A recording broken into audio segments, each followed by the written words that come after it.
The Illuminati is a name given to several fraternal organizations and various think tanks, some real, some fabricated. Historically, the name refers to an Enlightenment-era secret society founded on May 1st, 1776 by Adam Weishaupt, a professor of canon law and practical philosophy at the University of Ingolstadt. The society's goals were to oppose superstition, religious influence over public life, and abuses of state power. In the In the Society of Enlightenment, Richard Van Dolman writes, "The order of the day," they wrote in their general statuses, "is to put an end to the machinations of the purveyors of injustice to control them without dominating them." The Illuminati, along with Freemasonry and other secret societies, were outlawed through edict by the Bavarian ruler Charles Theodore with the encouragement of the Roman Catholic Church in 1784, 1785, 1787, and 1790, according to René Le Faustier in his 1941 The Illuminati of Bavaria in German Freemasonry. In the several years following, the group was vilified by conservative and religious critics who claimed that they continued underground and were responsible for the French Revolution. In the last 241 years, the term Illuminati has been connected to several unsubstantiated claims made by organizations purporting to be linked in some way to the Bavarian Illuminati. They are often alleged to conspire to control world affairs by masterminding events and planting agents in government and corporations to gain political power and influence and to establish a new world order. Central to some of the widely known and elaborate conspiracy theories, the Illuminati have been depicted as lurking in the shadows and pulling the strings and levers of power in dozens of novels, films, television shows, comic books, video games, and music videos. The Illuminati have been accused of a myriad of modern and historical conspiracies, from Jack the Ripper to the Obama presidency. Since the very inception, the Internet has hosted thousands of chat rooms, blogs, and websites, all dedicated to exposing the nefarious plans of the Illuminati. My name is Jabe, and I call bullshit. Illuminati.org, a website where prospective conspirators and tyrannical types bent on world domination can actually join the Illuminati. Let's see what the purpose of the Illuminati is, according to Illuminati.org. The Illuminati's purpose is to secure the ongoing survival of the human species. Like all organisms, the human species naturally strives against extinction. Though your countries have borders and your languages have barriers, all people in all places are members of the same biological family. All humans are pieces of a collective that keeps humanity in existence. Though you are merely a speck on the back of a grain of sand when compared to a vast number of humans born and decomposed for millennia, you are as important to your species' survival as the greatest kings and queens.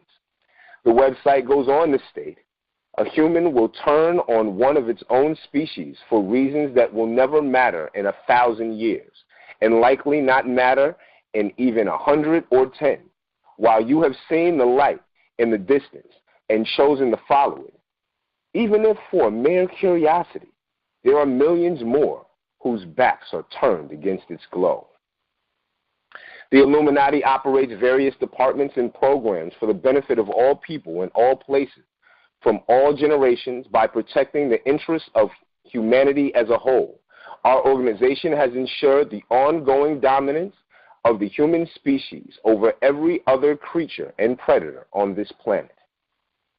Now, my first question would be, why would a secret society have a website that appears on the first page of a Google search?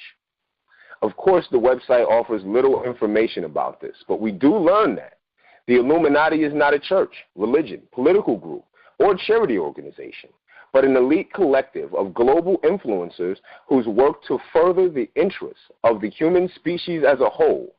Our decisions are independent of all human divisions, including religious and political differences. We operate solely for the benefit of human species we have been entrusted to protect, and therefore make no demands of our citizens regarding personal worship, morality, or belief. One can also learn how the Illuminati funds itself. The Illuminati's financial foundation is built upon liquid assets and various holdings across the planet, with income derived from multiple other sources. The societal replacement of physical currency and numerical-based finances, digital banking, where money is viewed as a number instead of paper or stones, has made unlimited funding available with merely a keyboard. A number of our operations carry no costs due to our unique relationship with agencies and influential business executives, further reducing our need for financial resources. Has the Illuminati decided that they've gotten a bad rap over the years? Is this website a part of some PR campaign, membership drive? I mean, this is as transparent as secret societies get, right? But apparently the Illuminati has hired a public relations firm, which you can contact through their website. I've got another question. Did Jay-Z, Beyonce, Rick Ross, Kanye, and the rest of the rappers with alleged ties to the Illuminati miss the memo? Did they sacrifice friends and family, and all they had to do was log on to a website, put their name and the email in a box, and voila, you're a member of the Illuminati? I mean, is this the same Illuminati behind not only the Kennedy assassination, but the rise of Lil Wayne? Are these guys behind Monsanto's, the prison industrial complex, Obamacare? It seems more like a GoFundMe for billionaires and philanthropists. Maybe Scientology for the overprivileged?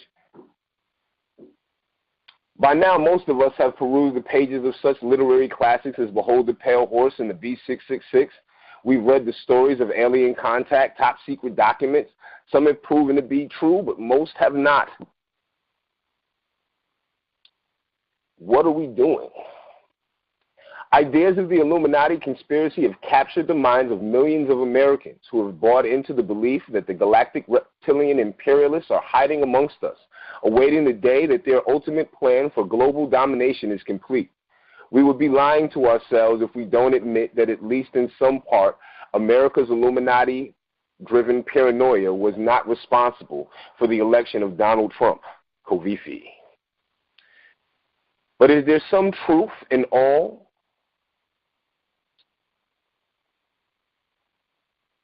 Is there? If so, where is it? Let's talk about radio host Alex Jones, who has been in business of spouting conspiracy theories to the public for over 20 years. He began in the mid-90s accusing the government of being involved in the Oklahoma City bombing on public access channels in Austin, Texas. Jones is a self-described libertarian who hosts the Alex Jones Show and operates the InfoWars website, has since ranted on a wide range of topics, including the New World Order plots, turning Americans into sheep. With 1.9 million subscribers on his YouTube channel, over 6.7 million people visiting his website, and 2 million tune in weekly to his syndicated radio show, Jones, also known as the most paranoid man in America, is the most prolific conspiracy theorist in the country. Edgar Madison Welch, an Alex Jones Show listener and InfoWars subscriber, drove from North Carolina to Washington, D.C. armed with an AR-15 rifle to rescue children who were allegedly being held in a sex ring in the basement of Comet Pizza. When he found no children, Welch, 28, surrendered to police and told them he thought Hillary Clinton and John Podesta, former counselor to President Barack Obama, were running the pedophilia ring. The falsehood spread when in October, WikiLeaks began publishing leaked emails from the Clinton campaign director, and the social media users began to theorize they contained food-related code words such as cheese pizza, meaning child pornography. In November, Jones posted a since-removed video saying he had zero fear of standing up to Clinton, even though she had personally murdered children. Using the hashtag Pizzagate, he pushed the notion that Podesta had dined at Comet Pizza and naturally figured it was the site of an underground pedophilia ring. Jones took to the air later that month and said that Pizzagate is real and urged his listeners to go investigate it for yourself. Of course, Jones had since backtracked, claiming that this was just a red herring to distract us from the real evils of the Clintons. Jones later posted a special emergency report to tell his audience to drop this, I smell a rat, it's a diversion. He removed his previous videos because he didn't want mainstream media to use his reports to distract from the real damage the Clinton family was doing. They are coming after the free speech, Jones said before he added, this is all about shutting you down. In a 2011 Rolling Stones profile, Alexander Zaitchik wrote that Jones draws a bigger audience online than Rush Limbaugh and Glenn Beck combined, and his conspiracy-laced rants make the two hosts sound like tea-sipping NPR hosts on Zoloft. Jones has accused Beck of not only stealing his ideas, guests, and research. Jones has since attacked Beck, saying Beck worked as an Obama agent, and his staff office is a CIA FBI substation. Glenn Beck has been quoted referring to Jones as a really spooky guy. And you just have to be careful. And coming from the Grand Master of all things prepper, that's saying a lot. David Jones, Alec Jones' father, testified in court saying in part that he has made millions of dollars over the past several years creating front companies that contract business with InfoWars. Alex Jones' mother testified in court saying in part that the InfoWars is a family business and that she and Alex Jones' father are both heavily involved in all aspects of the InfoWars operation. But get this, Alex Jones has already stated in the past that both of his parents were CIA operatives. Seems like the CIA substation and the only covert U.S. government intelligence operation is InfoWars. Jones, who often speaks about the Zionist agenda, was married to a Jewish woman, Kelly Nichols, during their 2-week-long child custody trial. Jones's lawyers argued that their client should not be judged on his parental fitness by his fake on-air radio persona. That's right. All that shit is fake. Nichols' lawyers argued that Jones' on-air behavior proves that he is an unfit parent to their 3 children. The Travis County jury awarded Alex Jones and Kelly Nichols joint custody of their children. The court must have decided that Jones' on-air personality was in fact a fake one. Jones' operation is funded by at least 34 Jewish sponsors and advertisers whom financially support his radio show and websites. Jones is also connected to alleged Zionist Jeffrey Suleiman, the founder, chairman, president, and CEO of MS Communications, who broadcasts Jones's radio show. Alex Jones employs a Jewish attorney named Elizabeth Morgan, who is also employed by Holly Lev Bronfman, the sister of Edgar Bronfman Jr. The Bronfman family, one of the wealthiest and most influential Jewish Zionist families in North America. Thus, there are only 2 degrees of separation between Alex Jones and the Zionist agenda that he speaks out against. Now get this. Alex Jones' employee, Molly Maroney, the managing editor of InfoWars magazine, is allegedly a former intern of Staffer, a private intelligence agency based in Austin, Texas, which has been linked to the CIA and Mossad. The founder and CEO of Staffer is a Zionist, George Freeman. Thus, there are only 2 degrees of separation between Alex Jones and Staffer. Alex Jones' parents, David Jones and Carol Hammond, have been employed by the CIA in the past. Alex Jones' deceased uncle Bill Hammond was also employed by the CIA and U.S. Army Special Forces. His cousins, Verna Grace Chow, is currently employed as a CIA contractor by Dell. Alex Jones's other cousin, Buckley Hammond, was one of the original founders of InfoWars in 1995. Thus, there are only 2 degrees of separation between Alex Jones and the Central Intelligence Agency. Has the Illuminati become a red herring, a scapegoat? Do media outlets like InfoWars use these sensational theories to mask the more legitimate conspiracies? How about the Trump presidency? On December 2nd, 2015, the now President Donald Trump appeared on the Joneses show praising the conspiracy-minded host. "Your reputation is amazing," he said from his desk in Trump Tower. "I will not let you down." And so far, he hasn't. After the election in November, Trump called Jones to thank him for his service. As Jones told it, he said, "Listen, Alex, I just talked to the kings and queens of the world leaders, you name it, but he said it doesn't matter. I wanted to talk to you to thank your audience." That is some weird fucking shit to say. Anyhow, kings and queens of the world. I wonder who these kings and queens of the world are, Mr. Trump. Anyhow, during the election season, Trump and Jones echoed each other's alternative facts, both propagating false claims that Barack Obama was born in Kenya and that thousands of Muslims celebrated the collapse of the Twin Towers in New Jersey. Yet somewhere between Trump's fear-mongering about rigged elections and him tweeting lies like millions of undocumented immigrants voted for Hillary, even Jones expressed surprise that his theories were being given so much credence by such a powerful man. It is surreal to talk about issues here on the air, then word for word, hear Trump say it 2 days later, he said in August. It's amazing. The preoccupation with the tales of the Illuminati is not only relegated to white America.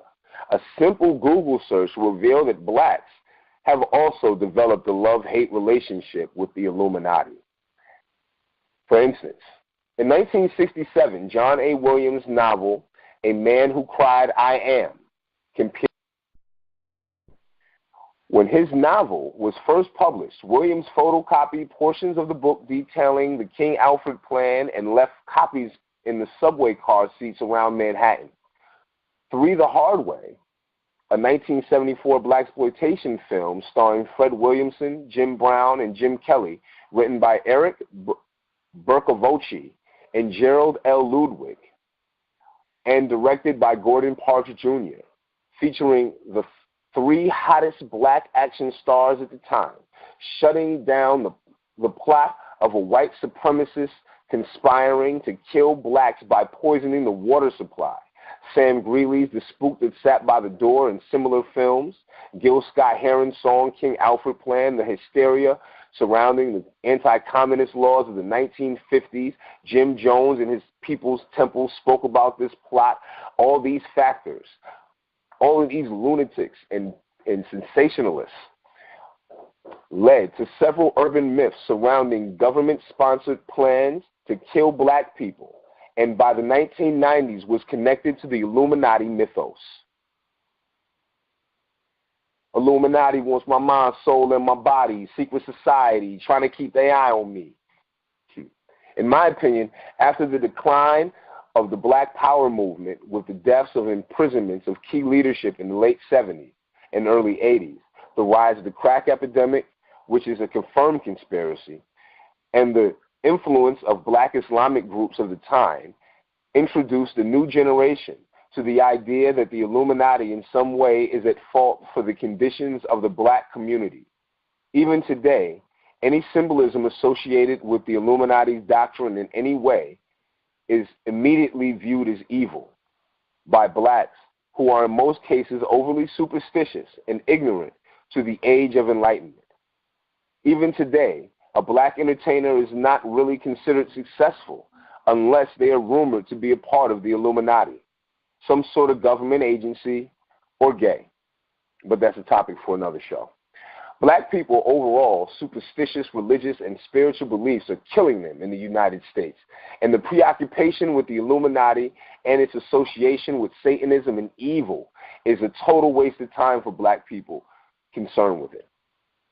But let's be more specific. The past 5 years have brought more baseless, ridiculous Illuminati theories than ever before in hip-hop. The idea of selling out has become synonymous with selling one's soul to the devil, i.e., the Illuminati.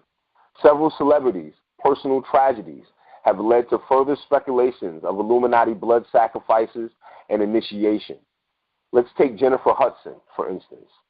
In 2008, William Balfour, Hudson's former brother-in-law, murdered Hudson's mother, brother, and 7-year-old nephew. Balfour, in an interview with ABC7, stated, "I didn't have nothing to do with it. Period." This inspired several online conspiracy theorists and attention junkies to accuse Hudson of participating in the murder of her family as part of an Illuminati induction ritual. And while it's easy to buy into the Illuminati's existence, J. Hud explained, that anyone who believes the Illuminati myth is being fooled. Don't listen to that type of stuff. Don't follow that stuff, because those people are only luring you into becoming a part of some mess like that. So know that you're only falling victim, she warned. That's their way of gaining followers. I'd advise you to stay away from it. Those who are reading it are falling into it. It could not be more untrue. Sounds very convincing. Balfour, who is married to the estranged Hudson's older sister, Julia Hudson, at the time of the killings, was a jealous man who stalked his wife's family after she moved out in early 2008. He was on parole for an attempted 1992 murder when he was arrested. But Balfour claimed he was set up. All evidence against him, the gun residue found on his clothing, the witness who saw him near the crime scene, were all made up by police, he insisted. During the murder trial, Julia Hudson testified that Balfour, a career criminal previously convicted on gang, drug, and carjacking charges, threatened to kill her multiple times.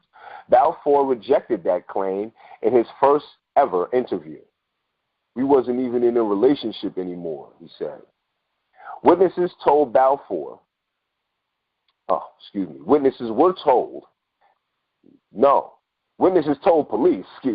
Balfour was carrying a distinctive black and silver pistol on the day of the shooting, the exact same kind cops would later determine was used in the murders. Balfour claimed those people were lying.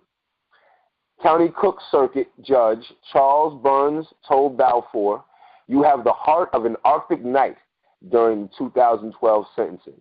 "Your soul is as barren as a dark space." Sociopaths are real, ladies and gentlemen. And it sounds like the only thing that set Balfour up was his own imagination. Now, someone tell me, why? What secret society? What secret? What gain? What benefit was Jennifer Hudson going to get? Or what secret was she keeping? What value was she to the Illuminati? I mean, it seems as if after this tragic triple homicide, she has taken a break from the spotlight. I haven't seen Hudson in shit. Hudson most definitely hasn't become more influential. Wouldn't that be the point of an Illuminati ritual? Perhaps Hudson's connection to music mogul Clive Davis is what prompted these Illuminati rumors. Davis, who has also been implicated by conspiracy theorists as being involved in the deaths of Whitney Houston, Janis Joplin, Aaliyah, Prince, Jimi Hendrix, has recently confirmed the decades' worth of bisexual rumors in his book, which I'm sure the Illuminatiacs is tantamount to a signed confession. But is there any solid evidence that presented to support this age-old umbrella corporation connecting every devious brainchild of the wealthy and powerful worldwide? Is there? I mean, I get it. I understand that everybody needs a monster, to a rallying point, some type of something to hold on to. But this shit is fucking stupid, and people really believe this. When you go on YouTube, there